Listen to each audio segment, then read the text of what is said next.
And we are back here on Opposites Attract. John Stanko and I, yours truly, Anthony Carlo, are here in the basement of La Penta. And we're talking about sports down here. We have gotten into the whole N-word in the NFL situation with Richard Sherman speaking out. And now we are moving on to America's pastime. That's right, Major League Baseball. And that is just around the corner. I mean, it's knocking. Thank God. I mean, yeah, exactly. Thank God. TGIB. You hear me on that one? Thank God it's baseball. Yeah. Thank God it's baseball. TGIBS. Don't try and make that a thing. I don't think it'll work. TGIB. Hashtag it. Thank God it's baseball. You don't think that's good? No. What would you make it then? Baseball's back. Hashtag baseball's back or something. I don't know. I hashtag TGIB. It's like Mike DeMer just making the FT line a thing for the free throw line because free throw line's too long. What, he says that during his broadcast? Yeah. But that's what it's called, though, FT. When have you heard a announcer say the FT line? Well, no, not that, but in the stat books, I mean, or when it's written, a lot of times it says FT percentage, and it does, but that's not what you say. The FT. So what would he say? Armand's going to the FT line. Yeah, I would. He made it a thing. Going it worked. To the FT line. It worked. Part of the charisma of Michael DeMer. That's not. Yeah, it's different. It is very different. You have to understand something. He likes to be different, I think. He does. You realize that? Yes, he does. Because he needs to stand out. I think you need to. He would badger me about the fact that in the beginning I sounded like a robot. And you did. And didn't stand out and had no personality. Have some enthusiasm, Anthony. I do have enthusiasm. Peak the microphone levels. Well, we want to hear you too. And right now I don't think we heard you. Anyway. All right, let's get to some baseball before we get too far off topic. Right, which we usually sometimes. I mean, DeMer is a fantastic topic to get off of. Is he listening? Probably not. No, he's past his bedtime. He's an old man. But let's get to some baseball. Okay. Now I hope he's not listening. All right.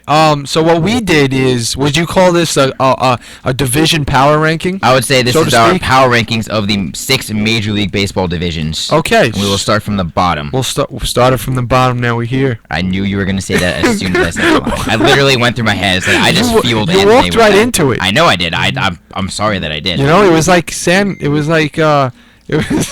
never mind. I don't know where I was going there. Okay, let's start with number 6. What do you have as the worst division in baseball right now? I have as the worst division in baseball the National League West.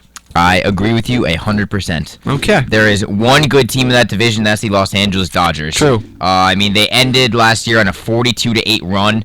Unbelievable. Soon to be World Series champion Dodgers. They have a great shot. They have a star-studded rotation, a star-studded lineup. They were hampered with injuries at the start of the year, but if they're healthy for the most part all the way throughout the season, that division is theirs without question. The next best team is Arizona, and they're a 500 team.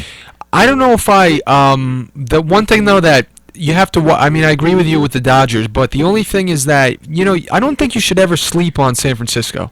Because San Francisco is a 2-time World Series champion in recent years, and I don't think they're missing too many of the pieces that brought them there. Think about it. They got Buster Posey behind the dish. Tim Lincecum has fallen. We understand that. Tim Lincecum has dropped from number 1 to 3 in the rotation projected. But they do have Angel Pagan, and I know he gets injured a lot. Pablo Sandoval. Sandoval. I'm sorry. What I like to say is that if things can come together for the team and things go right for them and they have the players that they have putting up more characteristic numbers of themselves that they usually put up, I wouldn't count them out of the division. That's the only thing I would say. I mean, they went 76-86 last year, finished 16 games behind Los Angeles.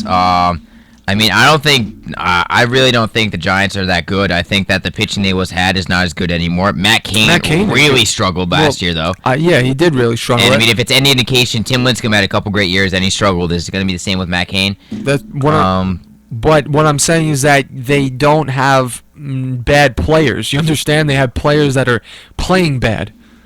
I mean, I agree with you, but never mind that, because the question was, are the Dodgers going to run the division? And they are. That's the fact, and they don't really have any competition. Yeah, no, I agree with you. I think really there will be 2 teams above 500 in this division by the end of the year. I'll probably give it. Honestly, I might give it to Arizona. I think Arizona might have a better season than San Francisco. I think they'll finish maybe maybe 5 games above 500, maybe a 500 team. But I think this is by far Los Angeles' division to lose. You have to realize the Dodgers have a conundrum of who they're going to start in the outfield, and their fourth outfielder may be Matt Kemp. Can you believe that? He was runner-up for MVP when Ryan Braun yeah, won exactly. during his controversial year. Matt Kemp, 38 homers, over 100 RBIs. I think he batted like 320. It's a great problem to have. He's going to be trade bait. What are you going to do? I mean, they need to clear cap space. If they trade him away, they clear cap space and they get people in return. I don't know if I would trade him out of Carl Crawford. I'll say that. I don't know if I would pick Carl Crawford over him. Carl Crawford did well filling in for him last year, doing a great job. So it's a good problem. It's a good problem to have for that coaching staff. So we both agree the worst division in baseball is the NL West as a whole.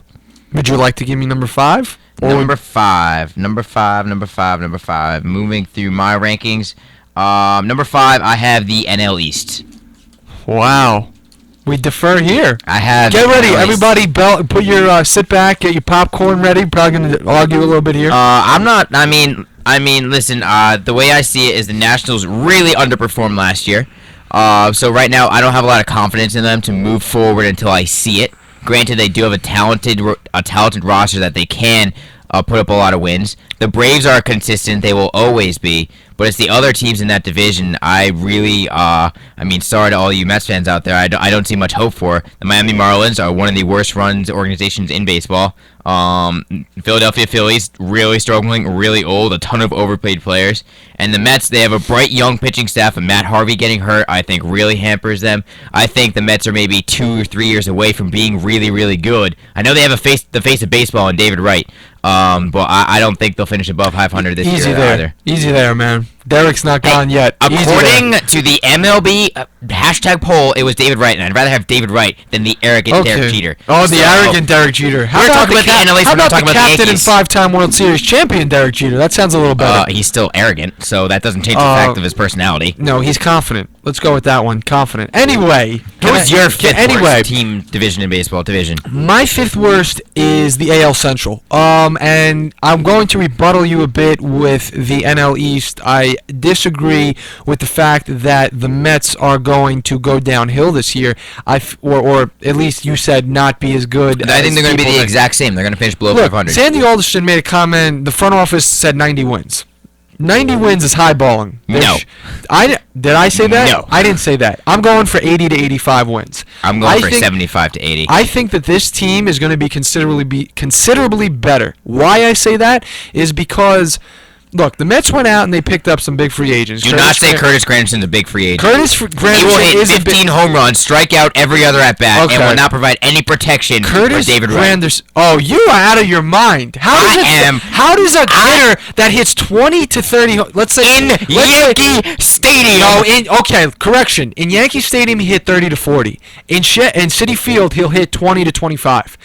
In the game today, 20 to 25, believe it or not, is becoming the new 30 to 40. Doesn't mean he won't bat 220, 230, strike out at least once a game. He's had his years where he's batted 270. Do you realize that? He hasn't always been a 240 hitter. Well, he was with the last couple seasons with the Yankees. Okay. Yeah, well, and now you're going to a stadium that's so much tougher to hit in. It's a bigger stadium. And he's also injured. He barely played at all last season. He's injured. Yes, he was injured last year, but Mike Ritz agrees with me. 17 home runs tops for Curtis Granderson in Citi Field. No, 20 to 25. Sorry, Mike. 20 to 25. If David Wright can hit 20 or more home runs, Curtis Granderson certainly can hit 20 or more home runs. David Wright. Is David Wright a pure power hitter? David Wright is a better overall hitter than Curtis Granderson. Exactly. He's not a pure power hitter, and he could put up over 20 home runs. That's because he's a better hitter than Granderson. He knows how to hit David Wright is better. David Wright will hit more home runs than Curtis Granderson. No, he will not. What happened to Jason Bay after he played with the Red Sox? Had a great season. Went to the Mets. What happened to him? Yankee Stadium's not Fenway Park. Fenway Park is very generous to Jason Bay. I mean, look at the monster. Even though it's the monster, it's so shallow. Anyway, what I was saying is Granderson, on the years he didn't bat 240. On the years he didn't bat a higher at like 260, 270, he had 40 home runs. 40. What are you laughing at? Mike Ritz just going in all caps. Did Anthony just compare Curtis Granderson to David Wright? No, his with power. Exclamation points and question marks. No, I did not compare. Bizarre. I didn't compare David Wright and Curtis Granderson. Who would you rather have? David Wright, 100%. Thank you. What I'm saying, what were we arguing about? We were arguing about their power. Who would you rather have in the number 4 spot of your order? The power spot in your order. The power spot in my The order? cleanup spot. Okay. Your typical power hitter. Now, who would you want? Now let's back up. The cleanup spot is noted for driving in runs. And supplying power. They tend to be power hitters, but their primary job is to drive in runs. So yes, David Wright. My argument with you was who will have 20 home runs. Curtis Granderson can hit 20 home runs in Citi Field. I will that give was him the argument. 20 tops. I said 20, I will lay $5 on the line, good sir. 20 to 25 home runs. $5. He will not hit more than 20 home runs. 20 to 25. You said He will not hit more than 20 home runs. Curtis Granderson will not have more than 20 home runs. What was your original point? You said how many? I said I think he'll hit 15 to 20 home runs. All right, I'm going 20 to 25. Okay. So wait, all right, so what's your fifth worst division in baseball? You got me all flustered because we get off topic brutally when we talk about these things. Your idiotic remarks just get me all riled up. Oh listen, my original point was that I didn't make any idiotic remark. What I said is that the Mets are going to be an 85-win team for the fact that they have, I agree with you, a great young pitching staff, Dylan G, John Neese, Zach Wheeler, guys that can hold down the staff without Matt Harvey, believe it or not, till he comes back. I think they still need another year. I'm not saying that they're 3 years down the road, the Mets might be winning the NL East, and I think it'll be great for them because the Mets fans have been through enough turmoil the past decade. It's been hard to watch, but I mean, I think they need a couple more years. Then they added Bartolo Colon. I understand Bartolo Colon is a very dicey. The opposite of the rest of their pitching staff. Yeah, he's older. He's unorthodox. But look, he won 18. What do you? I believe he won 18 games last year. Was it 18? He won something high. I don't know if it was. It was close to 20. And he was the ace for the Athletics. I mean, he pitched very well for them. Getting him is going to solidify the pitching staff, and the offense I don't really think is in too much trouble. I agree with this. I do say that a lot of things will have to work out for the Mets to win 85 games. Travis Deneau, their up-and-coming prospect catcher, is going to have a bit of a breakout year. You know, guys like Granderson is not he can't get hurt. Chris he can't bat 220. He can't only hit 20 home runs, which he's going to do. Chris, let me move on before I get back on this argument. Chris Young is going to have a bounce-back year. You know, a lot of things are going to have to fall into place. But anyway, I think that the Mets, the Nationals, and the Braves make that division stronger than what I'll move on to, and that's the AL Central. The Central is locked up by the Tigers, only the Tigers, who are given a threat by the Cleveland Indians. Other than that, the Kansas City Royals, the Minnesota Twins, and the Chicago White Sox, they're all downhill. Mm-hmm. There's no hope for the White Sox at this point because they're in a rebuilding mode. They've lost all their big-name veterans. Paul Konerko's not even a starter anymore. I mean, what they're doing is they're rebuilding. They're bringing up their farm system. They're trying to, I think, revamp things, and that's a team that look for them to be back where they were in 3 or 4 years. But the Indians are definitely a team that was exciting to watch, winning 90 games last year. They have a lot of young talent. I like the chemistry with the team. They don't have huge superstars, but they play well together. But it's still a division that I think the Tigers lock up with. Now Ian Kinsler has been added to the Triple Crown winner, Miguel Cabrera. They've got, Victor Martinez. They've got, Austin Jackson. They've got a great pitching. I think they have arguably the best pitching staff in the majors. I mean, you can definitely argue. I'm not gonna. Between Scherzer and Verlander. I mean, they did lose Doug Fister, and I think that is the underrated loss. Yeah, definitely in that rotation. But that's the reason I give the AL Central, is because to me the only threat is the Tigers and the Cleveland Indians, and in the NL East, I see the Mets as being a threat to the Braves, and the Nationals, I believe, are also a threat. Well, I disagree with you. Granted, I have the AL Central in my 4 spot. So I mean, we're not too far off there. I have the East in my 4 spot. So I mean, there you go. So we're not too far off. The thing is, I agree with you. Cleveland's gonna really take a step down. They lost Scott Kazmir and righty Ubaldo Jimenez as well. So Listen, Kansas City, though, I think they made a few under-the-radar acquisitions that I think will really help them out. You got Jason Vargas, you got Omar Infante at second base. They did lose Irvin Santana, who was he was a very good starter for them. So how will they bounce back from losing him? I think the Royals are a better team than Cleveland. I think Really? I really do. You think they're a better team than 90-win team Cleveland? I think How do you think that? this year they will be. Because Cleveland lost Scott Kazmir and Ubaldo Jimenez, two of their big starters, and they didn't make any big offseason acquisitions to help their lineup. I think Kansas City made moves to improve their lineup. I think last year they showed a lot of growth. I think they have confidence now that they can compete in that division. And also, you got to remember, Miguel Cabrera was banged up for a lot of last year. He had abdominal surgery in the offseason. Same with Justin Verlander. Will they come back healthy and at full strength as well? Because Miguel Cabrera personally has been banged up a lot, and he won't have the protection of a Prince Fielder behind him.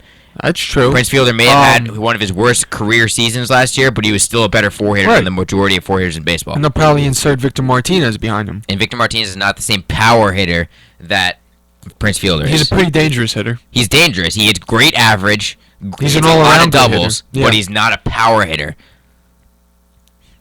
All right, he's not as much of a power hitter as Prince Fielder. Yeah, I still think he's a power threat. Okay, I mean, but that's why I have the Central in my 4 spot. All right, so you have the NL East in your 4 it's not a huge disagreement because it's interchangeable, 4 and 5. So should we move on to 3? Yes, go right ahead. You take it away. Okay. In number 3, I have the AL West. You have the AL West. I Yes. disagree with you here. What do you have? I have the National League Central. Where do I have the National League Central? Number 2. So, I mean, that's where you go. But I think that Pittsburgh did not make a lot of moves in the offseason to improve, so I think they will have a down year. I think that they're going to struggle to compete in the division. I think that the Reds are going to be a much better team. I think that the Cardinals are the best team in baseball when they're fully healthy. And that's why I mean, I think that as a whole, though, I think this division takes a little bit of a downswing because I think right now it's St. Louis's to lose, and I don't think anyone's really going to compete with them. And also, you have Chicago and Milwaukee, teams that are not even going to compete at all. They'll be lucky to escape the bottom of the barrel in terms of the bottom 5 power rankings in Major League Baseball. So when you got 2 of the worst 5 teams in baseball in your division, but you do have the St. Louis Cardinals atop, I think it levels out, and that's why I have them at 3. Well, yeah, I mean, the one reason why I put the Central in number 2 and the West in number 3 is because if you look at the West, you have the Oakland Athletics, you have the Texas Rangers, and you have the Los Angeles Angels. Those, to me, are going to be the 3 prominent threats in the AL West. Now, for the Central, or I should say different than the West, the Central has 3 teams that were threats last year. But this upcoming year. This upcoming year, but what has made them any less threats? The Reds basically have I mean, the same team as they did last year. I mean, they have they have still Johnny Cueto in the rotation. They still have Brandon Phillips. They still have Joey Votto. They still have what's the right fielder's name? Help me out here. What is the Reds' right fielder's name? You don't know. I wasn't paying attention to you, to be honest. I was looking. Jay Bruce. Okay. Jay Bruce. They have the core of the same team that won 90 games last year. The Pirates were a very big surprise team last year. Why do you see them being any different than this year? I mean, they have Pedro Alvarez. They have most of their players that did a lot last year. McCutchen, Grilly, Jason Grilly, all those guys are still there. I mean, listen, I'm not saying the Pirates will be good, but I think they needed to make some moves to get over the hump, and I don't think they did it. And I don't think they'll overtake St. Louis this year. I think St. Louis was banged up with injury last year, and they still were able to win all those games. I think St. Louis has a great chance to run away with this division by maybe 8 or 9 games by the end of the season. St. Louis is they're in a class of their own. They can be unconscious if they want to be. I mean, between Yadier Molina and Alan Craig and Matt Adams, and I mean, it just goes on and on. But the one thing about the West, I had the West in the 3 spot for myself, and one big thing I see happening this year is the A's not being as good as they were last year. I mean, I could agree with that, but I think the Angels will be better than they were last year. The Angels should win 90 games. So that's the team they have should win 90 games. Also, Texas just added Prince Fielder, which I think is a great move for them at getting another power hitter. Ian Kinsler's a big loss for them, but Prince Fielder is durable. He's obviously going to pick up his power numbers with that jet stream in right field at Arlington Stadium. So I mean, I have the West at 2 because Oakland still has fantastic pitching. Their lineup is not great. Right, they do have fantastic pitching. Seattle, fantastic pitching. They made a lot of moves this offseason. I think Seattle might be making a push to get maybe above the 500 mark. Maybe not compete for the division yet, but you got Robinson Cano, Corey Hart, and Logan Morrison. 3 good, capable hitters, especially Corey Hart coming off a year of injury. Can he perform for Seattle? That's the big question. And Logan Morrison will a new environment around him instead of being in the contagious arena which is Florida baseball, the Florida Marlins. Will he be able to perform in Seattle? So that's why I think the West moves up for me because Seattle upgraded. The Angels will be better. Oakland still has great pitching, and the Texas Rangers are going to have another good offensive year like they always do. You can't, for me, you can't say that the A's are guaranteed to have as good of a year as they had last year. I feel like they're going to... I'm not saying they're going to... I'm not saying that. I'm just saying that the other teams, the Angels and the Seattle Mariners are both going to be better. And I think their improvement overshadows the maybe drop off that Oakland will have. I agree with you about the Angels. I feel like I don't know how I mean I don't know how they can't this year win 90 games. I mean, if you look at the players on this team, Mike Trout, Kendrick at second, Trumbo, Pujols, Hamilton. I understand some of these names haven't produced as much as they usually have in their prime of late, like Hamilton and Pujols, but they're capable still, and I feel like if they have half as good of a year as they normally could, I mean, Pujols can definitely hit, put up 25, 30 home runs, even though he doesn't hit 40, 50 anymore.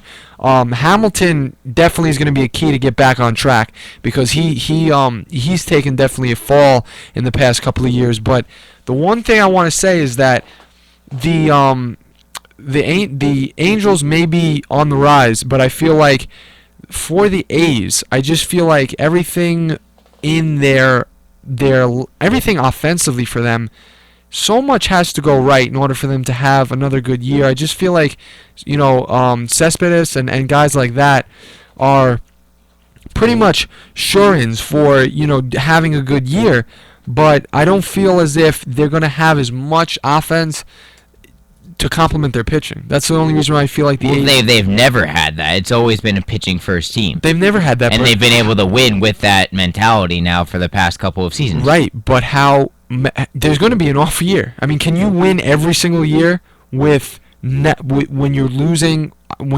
offense? I mean, I'm not saying. Listen, I'm not saying you're not making fair points because you are, but Billy Beane finds a way every year to make a winning team out of seemingly nothing. That's true. So I think that Oakland, we can't assume that they'll drop off a lot because we've said that for how many years now. We're gonna say, "Oh, Oakland, it was a one-season thing," blah blah blah blah blah. But I really think they'll be fine. I really think they'll perform maybe a little bit below last year, but I still think that they'll compete for the division. And the Mariners, I'm not so gung ho on them being that much better. I feel like the additions they made, I don't know. So you're saying your boy Robinson Cano is not going to get them wins? Robinson Cano can't carry the team. He can't. Felix Hernandez carries the team. He does carry a team, but they got a new 3-4 in their order: Robinson Cano and Corey Hart. Right. Which is barring Corey Hart stays healthy. Yes, barring Corey Hart stays healthy. This team batted .237 last year. Seattle did. Yes, that's true. So it's 28th in the MLB. That's true. Terrible. You add a hitter like Robinson Cano, your lineup automatically gets credibility because it means they have to pitch around someone, which means at least he's going to get on base. You would think every game, if not every game, at least once, because you know that they're not scared of the rest of that order, so he's going to get a lot of walks, I feel. So, I mean, they're not going to let Robinson Cano beat them. It's going to give opportunities to other players. And Corey Hart, I really hope he can have a bounce-back year because before he got injured, he had 3 straight years with over 25 home runs. So he can hit for big power. Yeah. I just feel like that the team itself is going to have to really, for them to be considerably better is a stretch. I think they may get a little bit better because of the additions they made, but I don't see them the division. I don't really see them really. As you said, they're not going to contend for the division. You said that. Yeah. But I just feel like compared to the NL Central, you have 3 teams that are established. in what they did last year, and I don't feel like a considerable amount is different for them to take slides this year. And with the West, I feel like it's very two equal divisions. I don't know. Honestly, I feel like, you know what I'm saying? I feel like it's hard to put one above the other and who's stronger. I mean, between the West and the it's a tough one. We disagree, but again, we don't Central. disagree a lot. And we head to the top spot where we both obviously have the same one, and this is obvious to any baseball fan. It's the American League East. Yeah. The only team last year to have 4 teams above 500, and that was with the team underperforming in the Toronto Blue Jays. Right. So you got to think heading into this year, every team will think they have a great shot at that division title. That's true. You have the reigning World Series champs. You got the Baltimore Orioles, who I think made a big splash signing Nelson Cruz to already an order that loves to hit home runs. They led the major leagues last year with 212. And the Yankees, they added Tanaka. They added a ton of offseason acquisitions. They're going to be better. Right. And I mean, this division is going to be a very good team. Can't count out Joe Madden and the Rays. No. Their pitching is going to be great. And Toronto looking to improve after what was a disappointing season. That's the interesting thing, as you mentioned. Toronto is potentially a team that can win. That's the thing about it. The team that they have, and last year they were projected to be, by a lot of people, a World Series team. So where does that go here? Do they really tank for another year? I don't think so. I think they're going to have a better year. I feel like they have the pieces to do it. They just have to do it. I feel like, as you said, the Orioles are a team that's built around so much young talent between Adam Jones and Matt Wieters and, of course, Manny Machado. And Manny Machado is a phenomenal player. Yeah, Manny under the radar because of Mike Trout and Bryce Harper, but Manny Machado is incredible. He's only gonna get better. I don't think he's not near his peak yet at all. He's got to get better. He's got to get older. He's 20. He's 20. I think he's so young, but he's gonna get better. The Orioles are a real prominent threat. The Rays, as you said, are as always, and of course the reigning champs are in this division. The soon to be christened reigning champs are in this division. By that you mean probably Baltimore or Tampa Bay. No, I'm gonna go with the New York Yankees. I on mean, them. when they get there on their stretchers. So I guess that's what's gonna happen. For this division, there's not too much really we have to prove on why they're the strongest. No, it speaks for itself. Right. It speaks for itself. So Best division in baseball. we spoke for ourselves on the MLB power rankings of the 6 divisions, and we'll be coming up next with the MAC tournament preview, where we will talk about one of John's favorite subjects. I know it's become one of my favorite subjects. I must say that. Damn straight it has. And so we hope to join you back here in a couple of minutes. Be right back.